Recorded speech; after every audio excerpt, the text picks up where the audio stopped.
Meet Deja Fox, the former Kamala Harris cheerleader and now Congresswoman wannabe, serving ETHOT vibes with a side of woke social activism. This story comes from Politico. The Politico is highlighting in this article, Gen Z politicians don't want to wait their turn. This generation just has to have everything at the push of an Uber Eats button, doesn't it? Isn't it pathetic? Let's cover Deja Fox. Now I can't wait to cover this grifter. A 24-year-old Tucson native is running in Arizona's special election to replace Raul Grijalva, who died last month at 77. A reproductive rights activist who served as the youngest staffer on former VP Kamala Harris's presidential campaign. Fox last week announced her entrance into the already crowded race, one which includes the late representative's daughter, Adelita Grijalva. Fox tells Women Rule it was imperative that she run now. Quote, young people are hungry for candidates that they can get excited about, Fox says, and if they don't find them, we might lose them. The 2024 election saw a general decline in women candidates on both sides of the aisle after record numbers in the previous two elections. In the House, the number of Republican women running in 2024 was down 36.4% compared to 2022, and the Democrat women saw a 6.4% drop.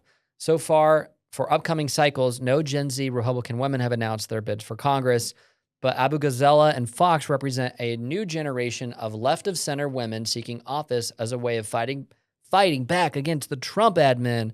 And many are hopeful that more women will rise to the task. I don't know who many are, and Politico doesn't tell us. Socrates, your thoughts on this ETHOT? Well, when I first saw her last name, I did question whether it was just a stripper name.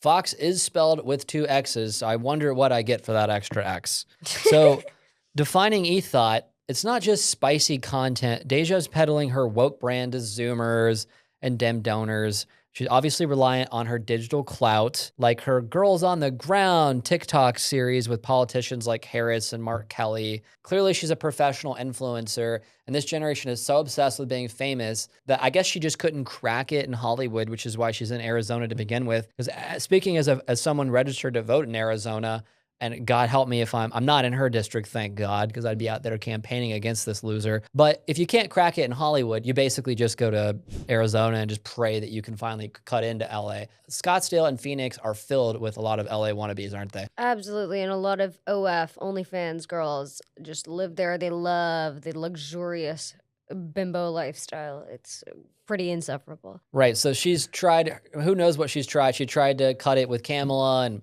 clearly that didn't work out. Now she's trying to hack her way into Congress by posting on Instagram and TikTok. Good luck to her. We're going to look forward to all of her gaffes. I'm sure she's going to say a lot of stupid things. I encourage you to go live every day, constantly talk on the camera, collab with Kat Abu. I'd love to see a lot of collabs between the two of you guys. We can't wait to cover you guys for 18 months. A poster child of influencer politics. That's an interesting idea, influencer politics. Yeah.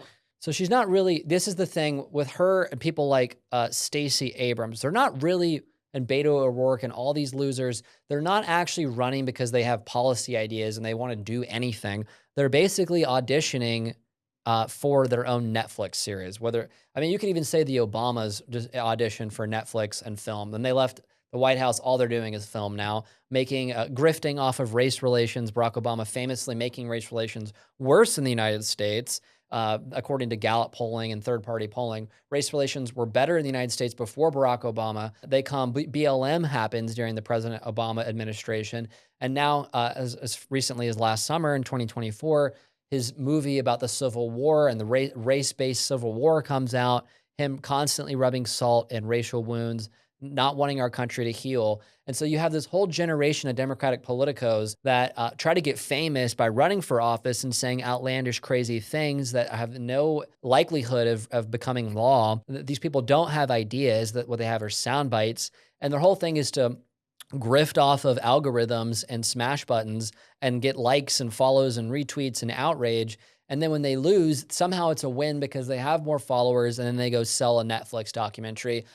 You heard it here first. I'm predicting with both Kat Abu and Deja Fox, if they don't win, they're just going to go try to get their own TV show. And look, when you're this crass and you're clearly this much of a grifter, good luck to you.